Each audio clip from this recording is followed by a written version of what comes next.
man maa ngi tudd Omer Blake Diatta man maay président collectif des sortants et des pensionnaires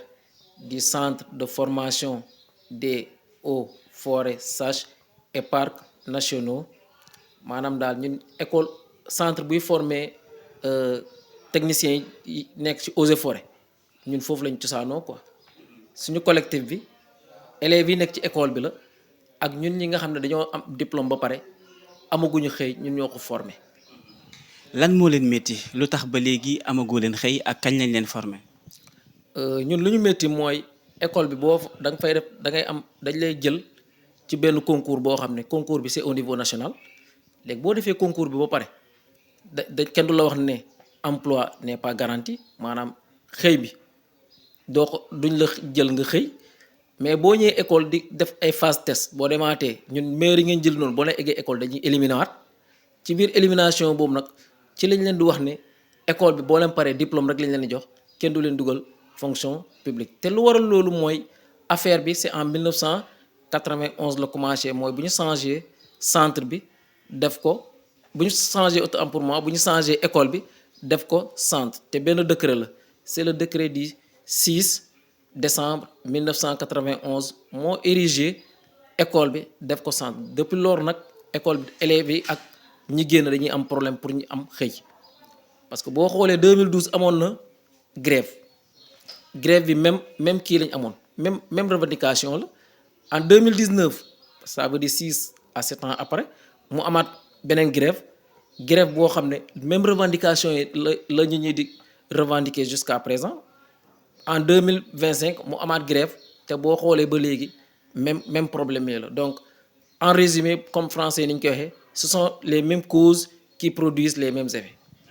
même cause même effet yan ñooy cause yan mooy effet yi parce que yow soo xoolee ban promo nga bokk d'abord et dites-nous yow li nga dundee li nga xamante ne moom mooy seen promo ak seen xeex foo leen ci toll. man maa ngi bokk ci 53e promo ñun ñoo réussir concours bi en 2019 def suñu formation en 2020 2021 2022 on est diplômé donc 2022 ba nii amaguñu xëy ren ji daaw ci décembre 2024 lañ def complément d'effectif recrutement boo xam ne 32 personnes lañ jël te ci biir 32 personnes yooyu du question critère d'excellence bi moo ciy gën a kii quoi parce que concours la rek da ngeen di dem nii ñu jox leen épreuve te épreuve yi ñu joxoon ci concours bi sax reflété wul réalité école yi quoi parce que la preuve ñun suñu major ki jëloon P suñu classe kenn jëlu ko. mais depuis boobu ba léegi yan jéego ngeen def pour ñu mun a au moins xool seen situation jox leen seen li nga xamante ne mooy seen àq. jéego yi ñu def mooy defoon nañ beneen collectif d'abord jéem a bind lettre premier ministre pour ñu mën a am audience ci moom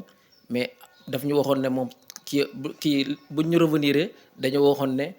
calendrier am dafa chargé woon pour mu mën ñu accueillir entre temps recrutement génn recrutement spécial boobu gars yi teg affaire bi ci suuf mais ci diggante bi booy nekk école tam woo ñu ñun anciens yi nañu ñoom fu ñu nekk nii bëgguñu ñoom it ñu dund la même chose que ñun à savoir maanaam daal ñoom bu ñu génnee école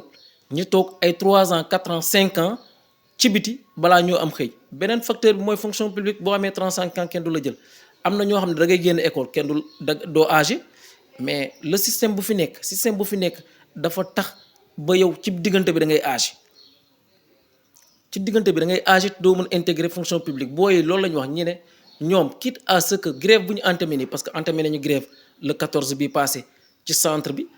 donc jusqu'à présent suñu mot d'ordre revoyé wuñu ko parce que démb gisante nañu ak ministre bi mais loolu dinañ ci dellu si waat. grève bi nu mu demee ban façon grève ngeen nekk di prôné fu mu toll nii. grève bi pacifique la amul violence amul dara mais dañoo dem bloqué cours yi rek lañ bloqué yàquñu yokkutiwuñu xeer dañuy dem taxaw ci buntu école bi duñu def cours après ça ñu toog ñibbi et jusque là pour rencontrer après lañ programmé ñëw rencontrer le ministre de l'environnement et de la transition écologique. fu ñu toll nii ñaata promotion ñoo nekk ci biti di xaar xëy. fu ñu toll nii 3 promotions ak instant yi man ma génnee ba léegi am na ñaari promotion yu tegu ci man yi ma toppal te man depuis 40 man 53e laa bokk maanaam depuis 47e promo ba 55e promo am na ay éléments yu nekk ci biti donc am nañ 47 48 49 50 51 52 53 54 55 9 promo donc 9 ans donc ci 9 ans yooyu nit ki boo âgé rek fonction publique du la jël am na sa benn cas boo xam ne waa ji dafa dem ba âgé mais bu mu âgé dañ ko kii kenn mënatu ko jël instant yi mu ngi ci élément xëy ndaw yi te démb bu ñu gisanteeg ministre bi daf ñu xamal ne moom nekkul ci prérogative am mu mun ñu kii jox xëy mu ne ñu loolu ministère de la fonction publique la dépendre beneen facteur bi mooy ministre daf ñu xamal ne moom mënul changer statut centre bi pour mu delloo ko mu nekk école loolu autorité supérieure yi rek ñoo ko mën maanaam daal président de la république ak premier ministre moo tax ñun ñu ngi ñaan président de la république son excellence monsieur Bassirou Diomaye Diakhar Faye mu statuer ci suñu cas bi mu jàppale ñu parce que déjà moom wax na ne l'employabilité de la jeunesse et la formation professionnelle de la jeunesse ñun am nañ formation professionnelle te ñun suñu cas suñu corps bi rapport Cour des comptes bi dafa wone ne corps bi soxla na plus de 400 agents techniques te boo xoolee actuellement agents techniques yi nekk ci biti mootuñu sa 100 te ministre bi dafa wax ne moom kii beneen condition mooy condition bu ñuy recruter ñun bu ñuy dugg école ci conditions yu métti la ñuy duggee école soo génnee nga ñëwaat ñu defal la tam conditions yu métti balaa ñu laa jël ñun loolu daf ñu métti trop métti nañu ba ci kanam yàlla parce que mënoo def ay formation di formation balaa ngaa génn école dañ lay testé waat defar la examen de sortie boo xam ne 19 matières ngay composé donc du question ne képp ko am diplôme technicien des eaux et forêts sages et parcs nationaux jàppale ne borom boobu bu baax la koo xam ne am na formation bu qualifié la. seen grève bi ngeen tàmbale ko bi ngeen ko tàmbale ko ba léegi yan mooy jéego yi nga xamante ne au moins nguur gi def na ko parce que gis naa ne defoon ngeen benn conférence de presse bu yàggul dara xëy na looloo jur démb ñu daal di leen woo ci ministère de l'environnement. waaw démb kii grève bu ñu def noonu ba léegi nii à part gise bu ñu gisee ak ministre bi te ministre bu ñu gisee ak moom démb moom man mën naa dama jàpp ne amuñu satisfaction parce que au lieu ñoom ñu déglu ñu au contraire c'est comme si dañu convoqué woon pour entre guillemets menacer ñu quoi parce que am na ay boy yoo xam ne dañoo ñëw ñu génnee règlement intérieur de l'école au lieu que ñoom ñu statuer si ñun suñuy revendication ñoom dañoo gën a statuer wu ci règlement intérieur de l'école naan ay boy amuñu droit grève boy ba ñuy dugg école xamoon nañ ne dañ leen wax ne l'emploi n'est pas garanti te signé nañu engagement sur l'honneur boo xam ne ñoom dañ ko tapé yow balaa ngaa dugg école dañ leen ne lii da nga koy signé forcé mais boo bëggee formation di nga ko signé mais du question ne nit ñi dañ ko signé parce que il s'engage à ne pas faire tel ou tel truc. mais yéen est-ce que balaa ngeen di signé garantie woon dañ leen a bindal noir et sur blanc comme quoi que ne l'employabilité n'est pas garantie. non du question ne dañu signé wuloo noir et blanc que l'employabilité n'est pas garantie daa am benn clause ci bu mooy bu ñu doon transformer école bi en centre parce que école bu mu nekkoon école da ngay nekk élève fonctionnaire mais depuis bu ñu ko changé def ko centre on n'est plus élève fonctionnaire donc ci biir foofu daa am benn article buy wax ne l'emploi n'est pas garanti mais loolu bu ñuy lancer concours bi duñ ko ci def concours bi sax pour ñu préciser ne da yow ak concours bi admissibilité la au niveau national loolu tam nekku ci maanaam concours bi ñoom bu ñu koy lancer yow da ngay jàpp ne da ngay dugg rek day mel ni comme école de police comme école de la gendarmerie comme école des douanes nga xam ne ñoom dañuy pare rek liggéey mais boo demee ba foofu yow sur le fait accompli ñi ne la l'emploi n'est pas garanti alors que tu es déjà venu xam nga ne doo ko bàyyi.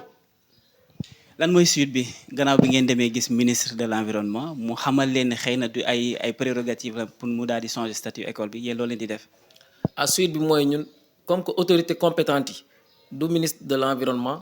ñun la suite dañuy dem jéem a gis monsieur le premier ministre monsieur Ousmane Sonko après ñu jéem a gis le président de la république son excellence monsieur Diomaye Faye. mais su fekkente ne ba tey xëy na yéen li ngeen di xaar seen aajo fajul ba tey loo leen di def. ñun moom jusqu'à présent suñu collectif bi parce que su ma nee collectif bi élèves yi la ak sortants diplômés yi la suñu collectif bi dañoo wax ne jusqu'à nouvel ordre tant que amuñu levée de décret boobu tant que changé wuñu suñu statut bi après ñu jël tam sortant yëpp ñu jël leen jox leen xëy ñi âgé ñi ñu inséré leen ñun dañoo jàpp ne du ñu arrêté suñu mot d'ordre. Il faut que ñu continuer suñu mot d'ordre jusqu'au bout parce que dañoo soxla ñu changer parce que on est dans l'ère du jub jubal jubanti te loo xam ne jubul depuis 1991 jubul ñu ko fiy bàyyi donc ça ne profite pas aux élèves mais plutôt à un système peut-être tapis dans l'ombre am nañu siy bénéficier peut-être mais ça ne bénéficie pas aux élèves. concours bi soo leen ko def est-ce que am na ay frais yi ngeen di fay. woy concours bi bu ñu koy def daa am ay frais yi ñuy fay frais yi ça varie par quelques années parfois day def 2000 francs